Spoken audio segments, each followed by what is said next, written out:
Buddhāvataṃsaka Sutra. Book 12. Chief in Goodness. Video 3. Crystal palaces and chariots painted with precious ethereal scents are naturally supplied to those with virtue. They cannot be occupied by the virtueless ones. So it is with the great being's lights. Those of deep knowledge are all illumined, while the ignorant, with false beliefs and poor understanding, are not able to see these lights at all. If any who hear of the varieties of these lights can develop pure and profound faith and resolution, they'll sunder forever the web of all doubts and promptly complete the banner of virtue. There's a supreme concentration that can produce arrays of retinues, all free, incomparable assemblies of Buddha children of all Buddha lands in the 10 directions.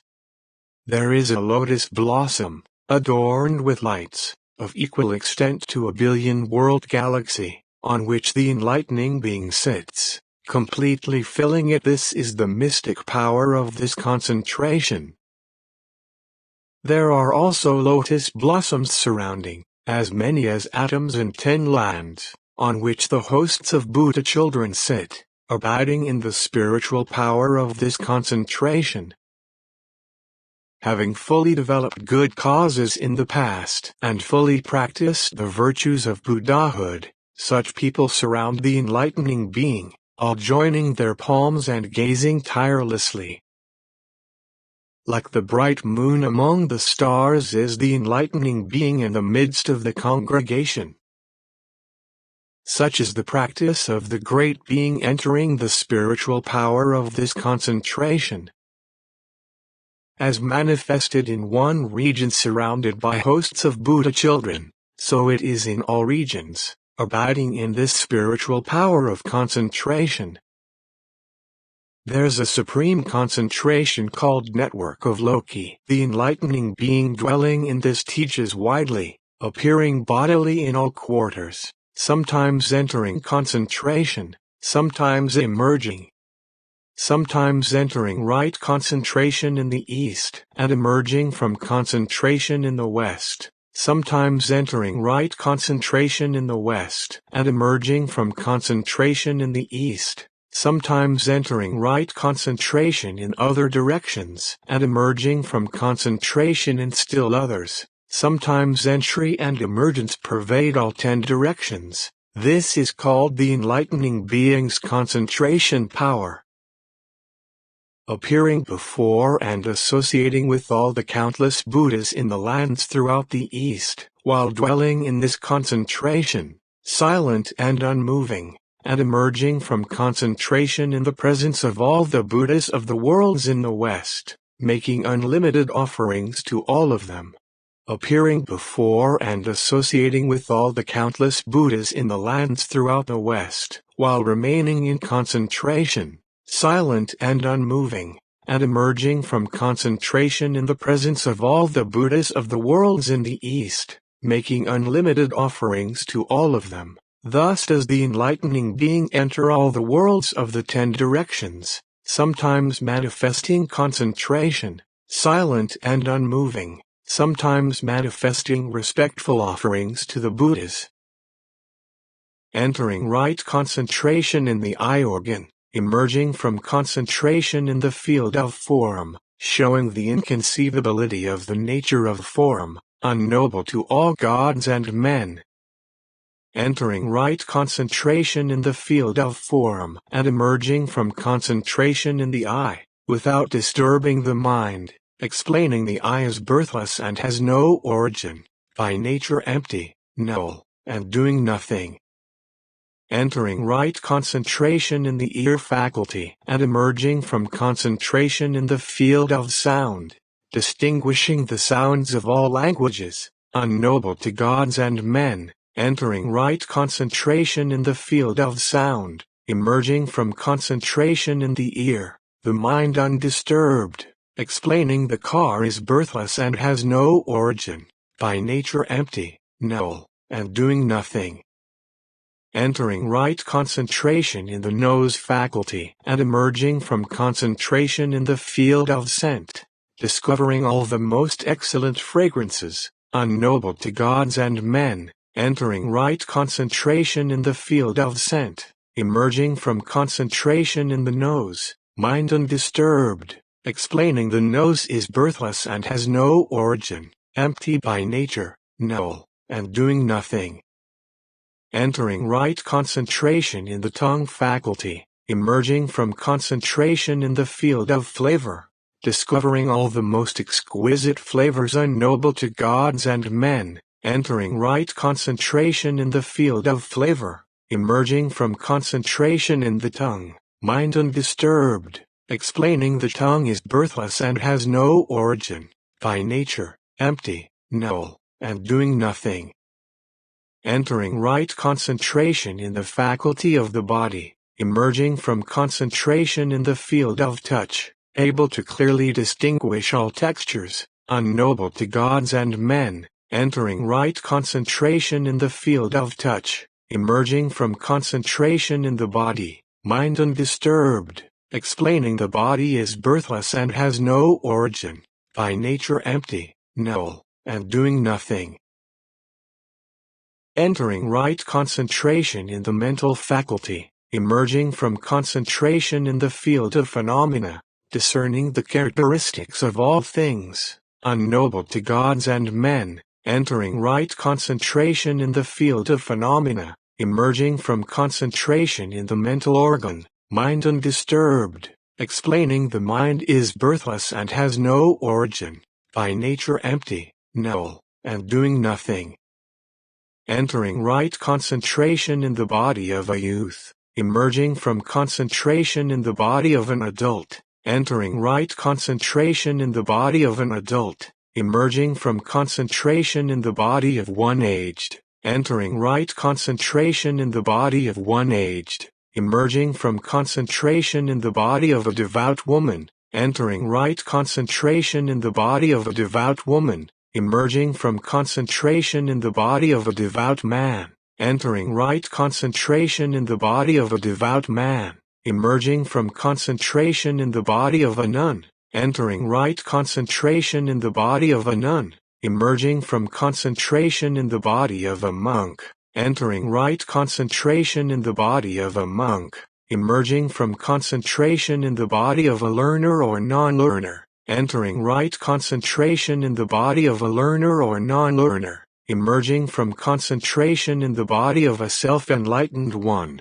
entering right concentration in the body of a self-enlightened one, emerging from concentration in the body of a fully enlightened one, entering right concentration in the body of an enlightened one, emerging from concentration in the body of a celestial being, entering right concentration in the body of a celestial being, emerging from concentration in the body of a dragon, entering right concentration in the body of a dragon, emerging from concentration in the body of a yaksha, entering right concentration in the body of a yaksha, emerging from concentration in the body of a ghost, entering right concentration in the body of a ghost, emerging from concentration in a hair pore, entering right concentration in one hair pore, emerging from concentration in all hair pores, entering right concentration in all pores, emerging from concentration on a hair tip,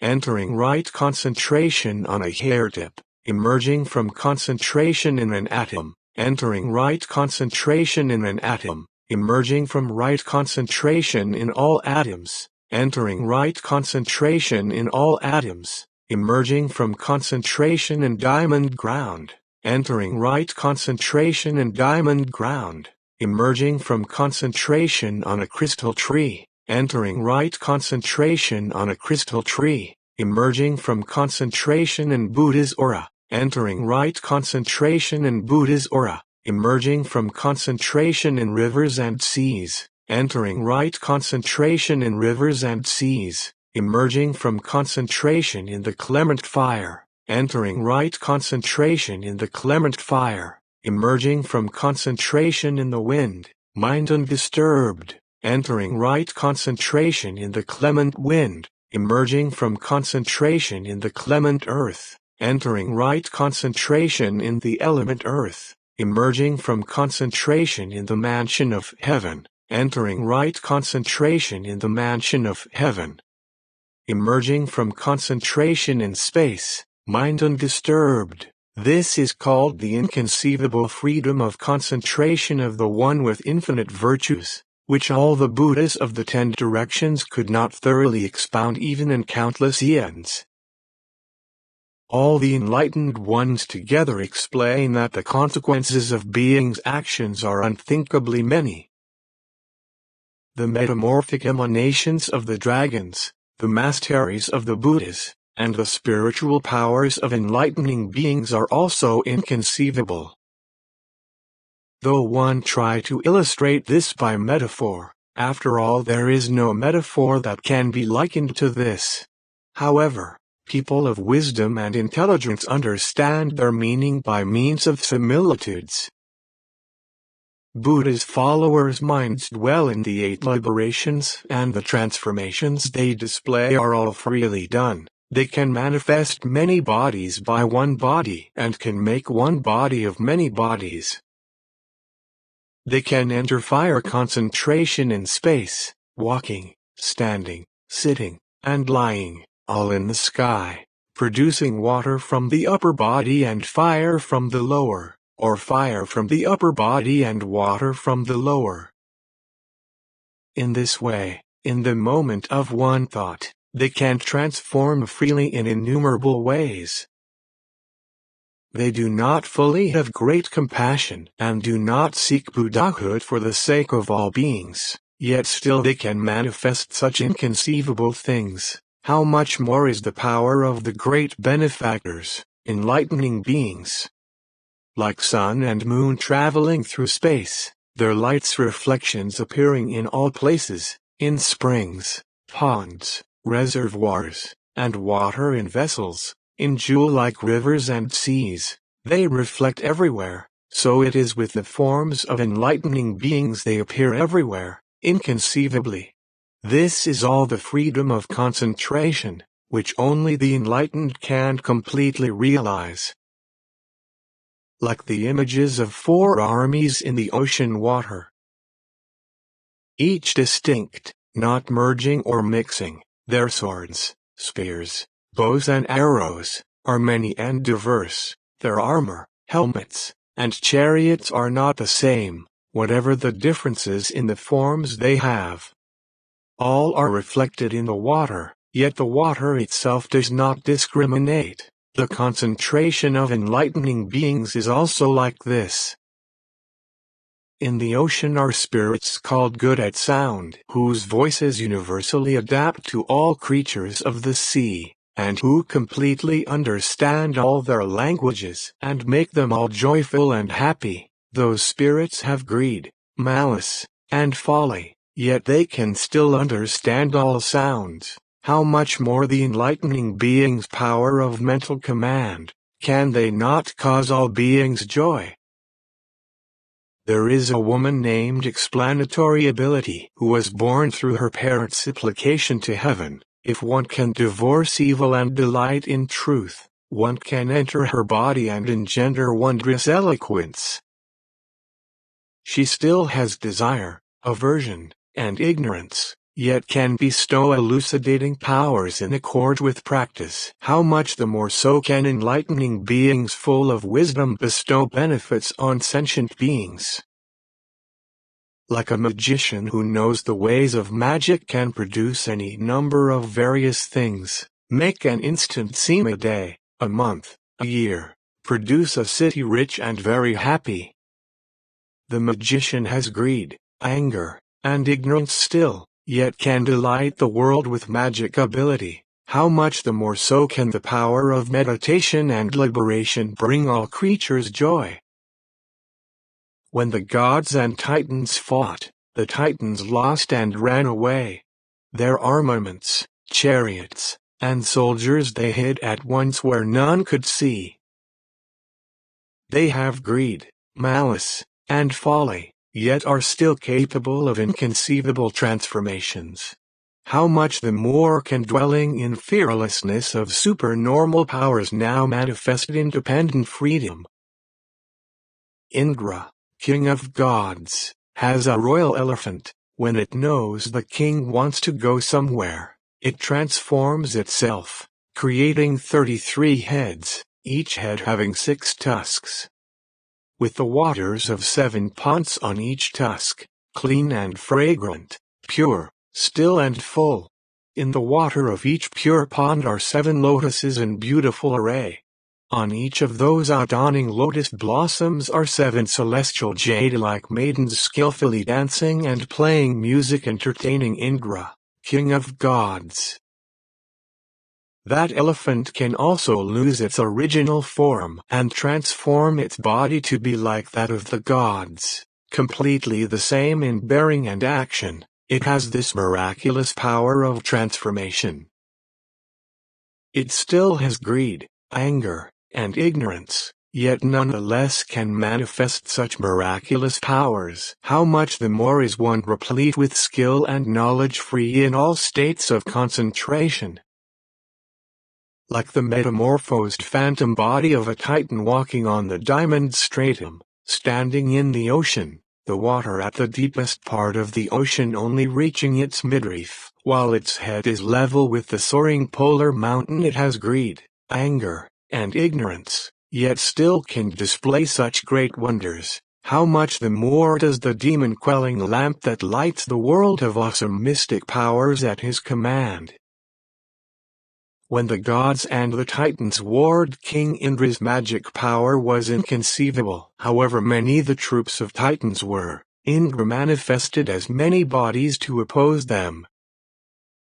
The titans had the idea, Indra is coming at us and will surely capture and bind us, so they were all anxious and scared.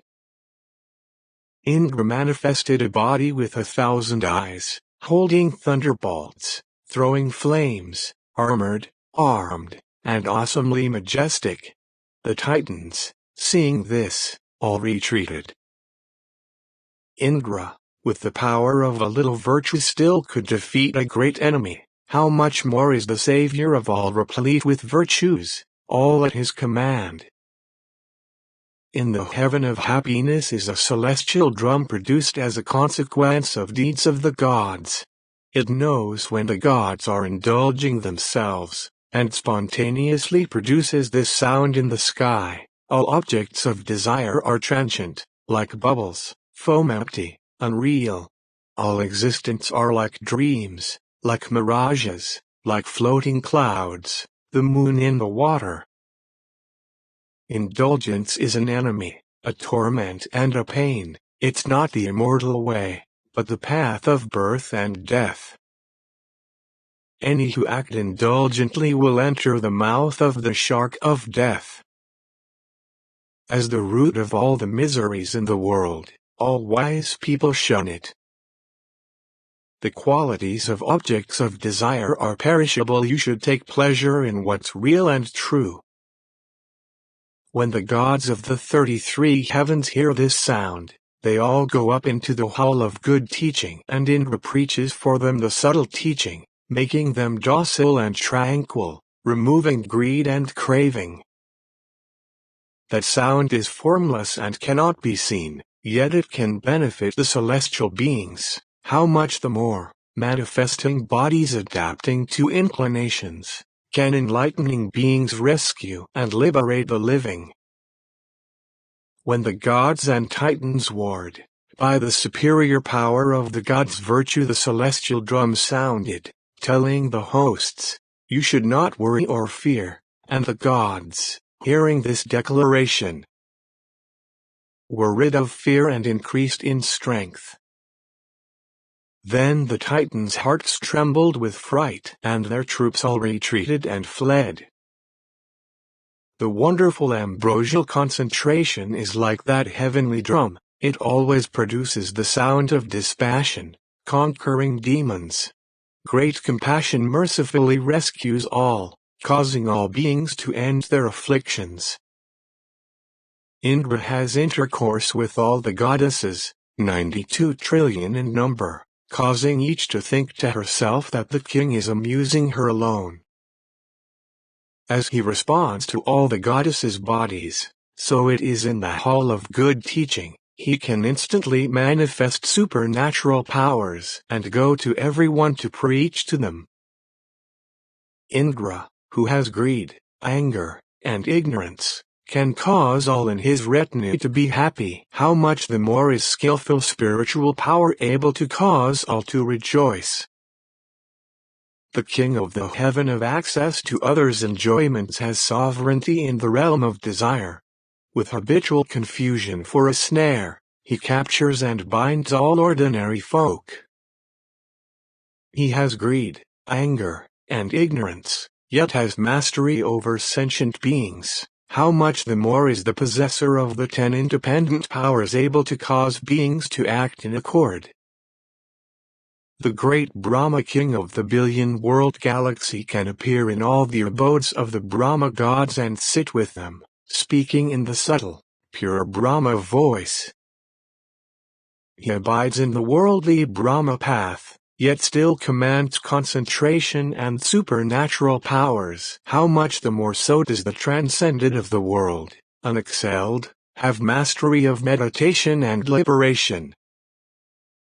The god Maheshvara's knowledge is sovereign. When the dragons of the sea shower rain, he can count distinctly every drop, discerning them all in a single instant. If one has diligently practiced and learned for countless eons and attained the supreme knowledge of enlightenment, how would such a one not be able to instantly know the minds of all beings? The consequences of sentient beings' actions are inconceivably many. Being has a great wind power, producing the worlds, vast oceans, mountains, celestial palaces, radiance of jewels, and all sorts of things. They also can produce clouds and bring rain, and can disperse and dissolve all cloudiness, and can ripen all grains, and comfort the living. The wind cannot learn transcendent wisdom, or learn the qualities of Buddhahood, yet still can perform inconceivable deeds. How much the more so one who fulfills all vows. The various voices of men and women, the calls of birds and beasts, the sounds of oceans, rivers, and thunder, can all delight sentient beings' minds. How much the more one who knows the nature of sound is like echoes, who attains to unhindered, wonderful eloquence, and teaches the truth as appropriate to each, is able to bring joy to the creatures of the world. The ocean has a special extraordinary quality. It can be an equal reflector of all sentient beings, precious things, rivers and streams, all it contains, prohibiting none. One with inexhaustible meditation, concentration, and liberation, can also be a seal of equanimity, equally reflecting, like this, the wonderful practices of virtue and knowledge this one cultivates all without tiring. When the dragon kings of the ocean roam about, they are free wherever they may be, producing clouds covering the earth, those clouds of various decorative colors, in the sixth heaven, of access to others' enjoyments. The clouds are the color of gold. In the heaven of enjoyment of emanations they're the color of ruddy pearls. In the heaven of happiness, they're the color of frost and snow.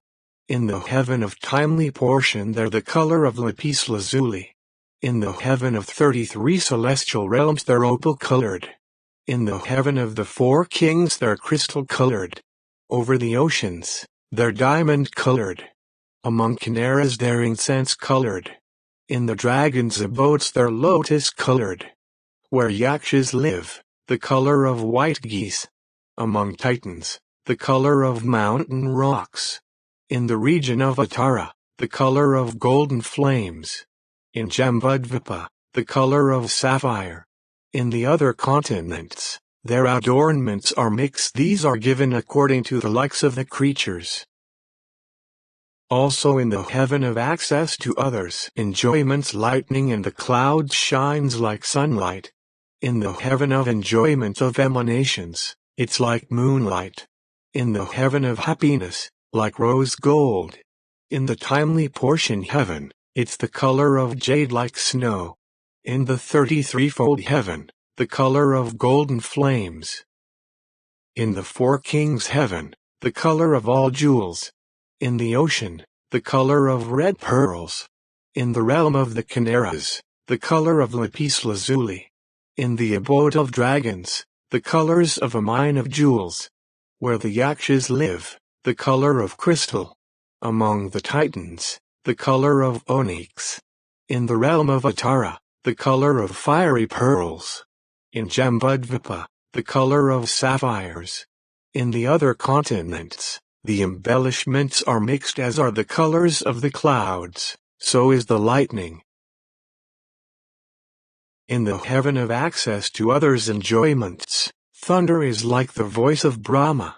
In the heaven of enjoyment of emanations, it's like the sound of great drums. In the heaven of happiness it's like the sound of singing. In the heaven of timely portion it's like the voices of goddesses. In the heaven of 33 celestial regions it's like the various sounds of chimeras. In the heaven of the four world-guarding kings it's like the sounds produced by Gandharvas. In the ocean it sounds like mountains crashing together. Among the chimeras, it's the sound of pipes. In the castles of the dragons, it sounds like the call of Kalavinka birds. In the Yakshas abode it's like the voices of dragon maidens. Among the titans, it sounds like a celestial drum. Among humans, it's like the sound of the surf. In the heaven of free access to others' enjoyments reign perfumes with various mixed flowers as embellishments. In the heaven of enjoyment of emanations reign cotton flowers, mandava flowers, and rich perfumes. In the heaven of happiness reign crystals complete with adornments of various jewels. The jewels in the top knots there are like moonlight, the exquisite clothes worn there are the color of gold. In the heaven of time reign banners and canopies, garlands, perfumes, and beautiful decorations, as well as excellent raiment the color of pearl and various kinds of music. In the heaven of 33 realms reign wish-fulfilling jewels, solid black aloes and sandalwood fragrance, various perfumes of heavenly flowers raining down intermingled with each other. In the citadels of the world guardians reign delicacies with color, aroma, and flavor with strengthening power. It also rains inconceivable beautiful jewels, all made by the dragon kings. Also in the oceans it rains increasingly, like a whirl, and rains inexhaustible treasuries of jewels, and rains various jewel ornaments as well. In the world of chimeras it rains necklaces, lotuses of many colors, robes, and jewels, flowers that grow in the rains, and golden-colored flowers, with various kinds of music all included therein. In the castles of the dragon kings reign ruddy pearls. Among the titans it rains weapons conquering all enemies. In the continent Atara it rains necklaces and also rains innumerable exquisite flowers. In the continents Purvavadiha and Aparagadhanaya it rains various ornamental articles. In the continent Jambudvipa it rains pure water, fine, refreshing, always at appropriate times, nourishing flowers, fruits, and herbs, ripening all the crops. Innumerable such beautiful adornments, various clouds, lightning, thunder, and rain, the dragon kings can freely make without moving their bodies, without discrimination. In their world, the ocean, they dwell, yet can manifest this inconceivable power. How much the more those who enter the ocean of truth and embody virtue can produce great mystical transformations. The doors of liberation of the enlightening beings cannot be revealed by any similes, but I have, with these metaphors, said something of their free power. Foremost knowledge, vast wisdom, true knowledge, boundless wisdom, extraordinary wisdom, supreme wisdom. Such a teaching has now been explained. This teaching is rare and most extraordinary. If people who have heard it can accept, can believe, absorb, praise, and explain it, this accomplishment is to be considered most difficult. Of all the ordinary people in the world, it's hard to find one with faith in this teaching. If any diligently cultivate pure virtues, by the power of past cause they can believe. Among the creatures of all worlds are few who want to seek the vehicle of Buddha's followers. Those who seek solitary enlightenment are even fewer, and those who aim for the great vehicle are very hard to find. But striving for the great vehicle is still easy compared to the greater difficulty of believing this teaching. Even more difficult it is to retain, recite, and explain it for others, to practice according to the teaching and truly understand it.